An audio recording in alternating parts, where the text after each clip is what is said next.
disita, disuruh datang ke kantor untuk menerapkan physical distancing sebenarnya. Ya itu sebenarnya saya tidak ada perintahkan ya, untuk melakukan penyitaan di lapangan. Jadi saya panggil kemarin, saya klarifikasi, nah mereka memang miskomunikasi di lapangan karena dianggap warung kopi itu yang kemarin diingatkan untuk menggunakan masker, menjaga jarak itu tidak dilaksanakan. Itu aja anunya, sehingga menimbulkan kekesalan dari petugas. Sudah kita ingatkan. Nah setelah itu ke depan tidak akan terjadi lagi seperti hal yang itu. Ini dalam tugas di lapangan bisa terjadi hal-hal yang di luar dugaan. Nah kita ke depan memang kan kita sedang menata kehidupan normal baru di semua aktivitas, di rumah ibadah, di rumah makan, restoran, warung kopi.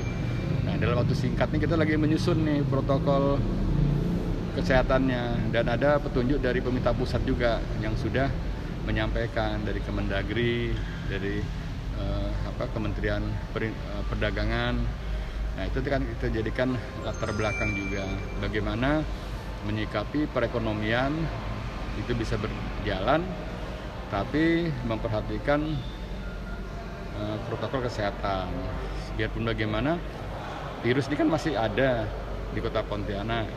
Nah justru karena kita sayang pada warga kota supaya teman-teman ya, terutama adik-adik ya yang ngopi itu tidak menularkan ke keluarganya, ya artinya tetap harus waspada, sehingga nanti beberapa warung kopi yang bisa kita jadikan role model. Kita akan coba, kita akan undang wartawan juga jadikan role model warung kopi yang sesuai dengan protokol kesehatan.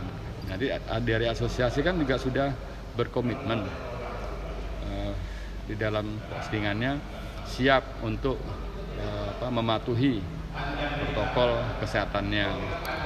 Sebenarnya sederhana sih, yang sudah sebenarnya kita ketahui, seperti menyiapkan tempat cuci tangan, terus kursinya diatur, mejanya diatur, satu meja maksimum misalnya 2 orang.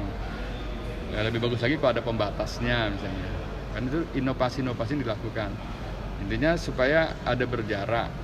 Nah, tentu untuk warung kopi yang biasanya rame ya harus dibatasi pengunjungnya. Terus pembayarannya misalnya, kalau bisa nanti sudah tidak pakai cash misalnya, pakai QR code, jadi cukup ditentukan, kan semua menjaga. Lainnya selain pakai masker, pakai face shield ini seperti yang dipakai abang, sehingga aman lah kayak gitu ya kan, kita maunya aman. Berarti udah nggak ada pembelian take away lagi Pak ya? Anjuran ke take away boleh aja, kok saya mau beli bungkus, saya kan kadang-kadang beli juga bungkus, saya minum di mobil kan.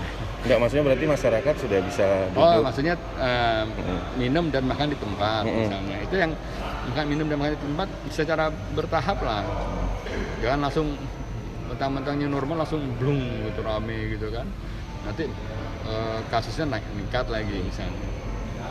Apakah ada physical distancing juga diterapkan, jarak antar tempat duduk Pak? Ya pasti. Jaraknya setidaknya 1,5 meter. Ya satu meja, kok biasa sekarang kan bisa bergerombol tuh, ada sampai 5, 6, itu 2 atau 3, paling maksimum 2 misalnya, terus dibatasi jaraknya. Intinya mengurangi pengunjung. Ya harus kita mohon dukungan juga lah, kalau misalnya bisa juga langsung sporadis, karena semua juga mengalami yang sama.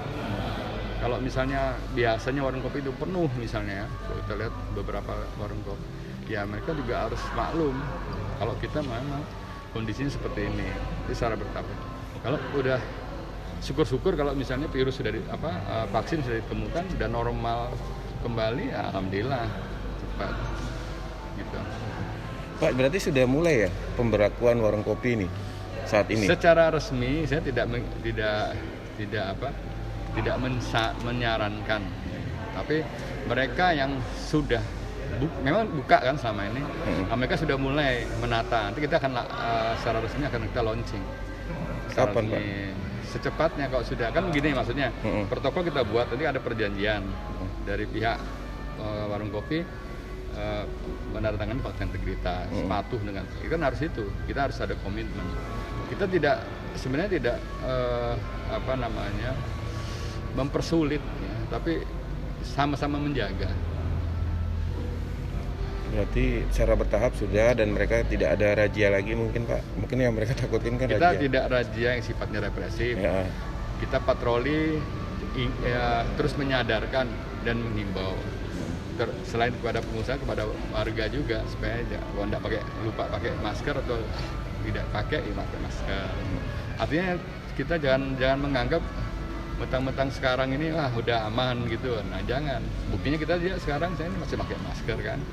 Walaupun itu tidak enak sebenarnya, tapi jadi kebiasaan nanti. Pak, hari ini ada yang dilepaskan dari yang pasien sembuh, ada berapa Pak? Dari Bukan kota? dilepaskan, Iya. kita kembalikan. Iya, dikembalikan. ke mereka yang sudah sembuh. Kalau Kalbar ini 24 orang, kalau Kota Pontianak ada 17. 17 ini dari klaster mana dan selama ini mereka Macam-macam dari rumah sakit ya, rumah sakit Untan, rumah sakit Sudarso, ada yang dari rumah sakit kota, terus ada juga yang dirawat di rumah isolasi mandiri. Mereka dari hasil swabnya 2 kali negatif, otomatis kan sembuh. Nanti mereka istirahat di rumah lagi, di situ mereka bisa beraktivitas. Nah ini kita diacarakan bersama Pak Gubernur untuk mengucapkan selamat ya, mereka sudah sembuh benar gitu. Dan ini juga untuk memotivasi teman-teman saudara kita yang terkonfirmasi positif atau reaktif. 17 orang ini apakah termasuk tenaga kesehatan yang selama ini? Ada tenaga kesehatan, ada PNS, ada beberapa daftarnya nanti di acara nanti. PNS juga ada Pak? Ada. Berapa orang Pak? PNS itu ada 4 ya Pak, dan ya ada 4 orang. Pak, apakah dengan ada kesembuhan ini motivasi apa yang mungkin nanti disampaikan ke yang pasti teman-teman kita yang terpapar virus konfirmasi ini bisa sembuh, bahkan usia yang di atas 75 tahun pun ada yang sembuh. Jadi selama kita disiplin dan patuh terhadap protokol, terus menjaga kesehatan, misalnya yang sering disampaikan makanan-makanan yang bergizi, hidup bersih, insya Allah sembuh ya. Tinggal waktunya kan, kalau waktu semakin cepat semakin baik. Ada yang cepat, ada juga yang lama. Pak, Dinas Kesehatan Provinsi baru menyoroti beberapa kabupaten yang saat ini angka kesembuhannya masih jauh di bawah. Dan Pontianak menjadi salah satu. Ini menurut Bapak gimana? Dan salah satu yang menjadi contoh penanganan COVID yang lebih baik. Ya, kita perhatikan terus, termasuk makanan. Ya. Ini menjadi contoh kabupaten lain ya Pak. Nah, langkahnya apa Pak sebenarnya yang sudah menjadi ya, makanan, sangat baik? perhatian kita. Pak Gubernur. Ya baik Bapak, terima kasih.